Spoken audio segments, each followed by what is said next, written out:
Hey y'all, welcome to this week's show. Sorry I wasn't able to do one last week. I have had the flu. Actually, I still have the flu. I'm going on 3 weeks of the flu right now, and last week was probably about the worst of it. Um, that's the reason we grow medicinal herbs, so we have them on hand when we need them. And at least this week I am not coughing, and my voice is clear enough that I can actually get back to our series on growing medicinal herbs. It's from my book, Growing Your Survival Herb Garden.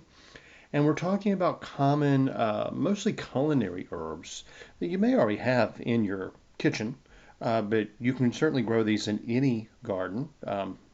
Many of them, like the first one I'll discuss today, actually help keep bugs out of your garden, as well as well, harmful insects, I guess we should say. Not all bugs are bad, but they tend to really keep the predatory ones away. Were the ones that would prey on your crops, not the ones that would prey on other bugs. That's where I'm kind of getting a little tongue-tied.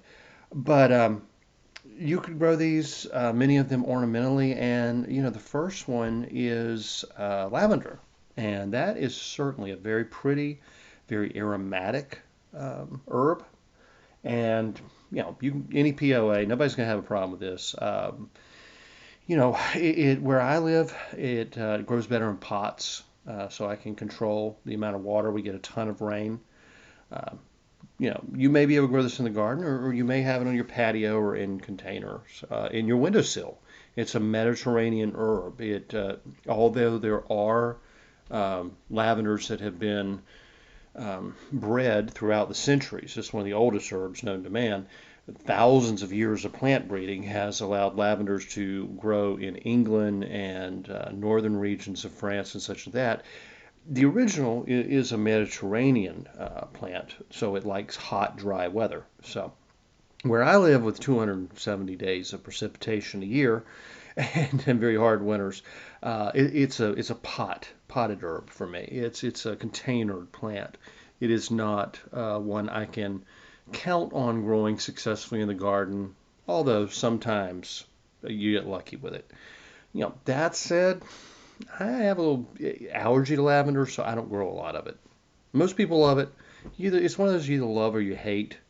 Um, it's probably used more often as a scent now than either culinarily or medicinally, but it can be used either way.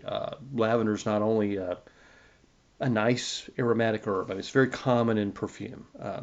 Having grown up in a hippie town, Boone, North Carolina, near and around there, all the hippie girls always smell of either patchouli or lavender.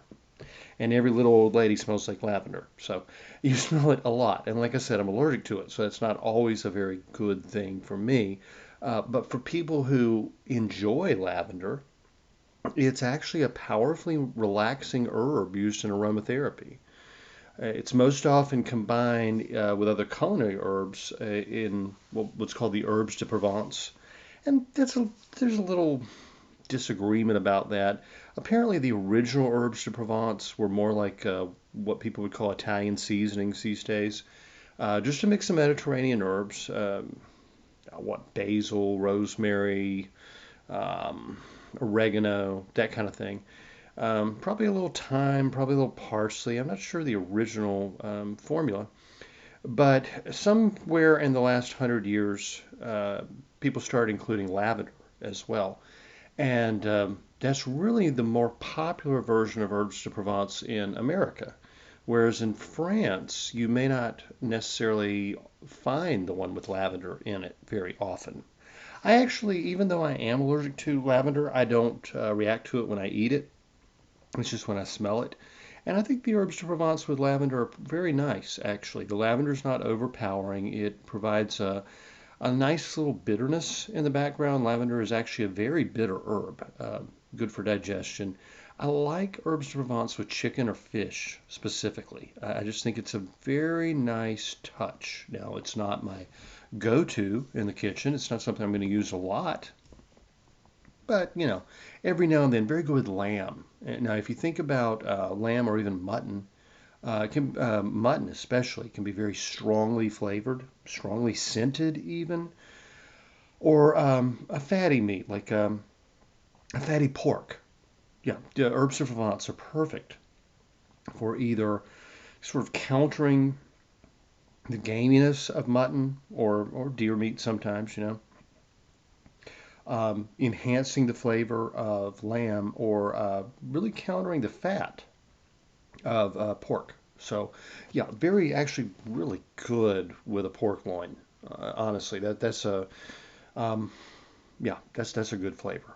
And yeah, so definitely worth having on hand in the kitchen. But it can also be used to make candies. Lavender candies are very popular in Europe. It's another one of those things that little old ladies used to carry around. They're good. They're good. I actually like those, even though I'm allergic to lavender, so I don't grow much of it. Medicinally, lavender has been used as an official herb since the Holy Roman Empire and probably long before that. Probably at least a couple thousand years before that. Its qualities are basically that of a nervous system relaxant. It helps with stress, but it also has antiseptic properties that can help heal wounds and burns. Lavender essential oil is antispasmodic. Always never use lavender essential oil uncut unless some, you know, aromatherapist or something tells you to do that, and they really know what they're doing. Uncut essential oils can really burn the skin. I always mix them with a neutral oil, olive oil or something, unless otherwise indicated. If it's tea tree oil that you're using on toe fungus or something, yeah, you want that straight. But uh, most essential oils should not be used internally, one, and two, should be cut with a neutral oil. Unfortunately, there's a lot of really bad information on the internet that does not tell people that. Now, if someone is a real expert in the field and they say, this is the way you should use it internally and uncut, okay, if you trust that person. But generally speaking, most essential oils should be cut with a neutral oil and not used internally. It's not really a natural form of the plant. It's far more concentrated. Far more concentrated. There are many plants that, in their natural form, we'll take an apple, for instance. You don't think about an apple being poisonous, do you, right? But the seeds are full of arsenic. If you had a very concentrated dose of those seeds, you could die. A really good example is what is the ornamental pear? I'm thinking it's the Bradford. Yeah, Bradford's the ornamental pear that white flowers that stink in the spring and has those really little pears on it. Well, those little pears are related to the apple. They're in the same family, and they also contain arsenic. And there's people said over time that the little tiny pears from the Bradford are poisonous. Well, actually, the fruit isn't. The problem is, as opposed to eating a pear and spitting out the seeds, like you would from a Bartlett or other um, eating pear, you're going to eat like 20 of those little pears to get enough fruit to be satisfied. Maybe 10, right? And you're probably not going to spit out all the seeds, so you're actually consuming a lot of seeds. Therein lies the issue. The same is true of cherries, peaches, almonds, apricots. They're all in that same family. And whereas a little bit of the poison, the toxin, can actually be medicinal. We use wild cherry bark specifically as an antispasmodic for coughs. In large quantities, it could kill you. So, I mean, that's kind of the correlation I give when we're talking essential oils. That plant may be mild and completely harmless on its own. When it is condensed to such a strong um, potency that's not found in nature, it can do you a lot of harm. So never take essential oils for granted. But, okay, cut with some olive oil is how I do it, unless, like I said, expert says otherwise. Rubbed on the temples, it can really help with a headache. It's one of the very best headache and even migraine remedies. Lavender helps with digestion. Now, this would be just more like a tincture or even a tea made from it. Can help settle an upset stomach. And for a relaxing bath, for most folks, lavender oil or anything, even just the flowers added to a bath, can't be beaten. You can even grow it around your hammock and it'll help you sleep, unless you're allergic to it like me. And then you're just going to lay there sneezing and unable to sleep. You know. Lavender is perennial. It can be a little tough to grow. Lavender really requires full sun and well draining soil. Like the two things I don't have where I live on a northwest facing slope in a temperate rainforest. But lavender will not tolerate wet feet. You can get varieties that will grow in a cooler temperature. You can get varieties that will handle more water, more foggy days, whatever. The roots have to have good draining soil. If it gets wet feet, it rots and dies.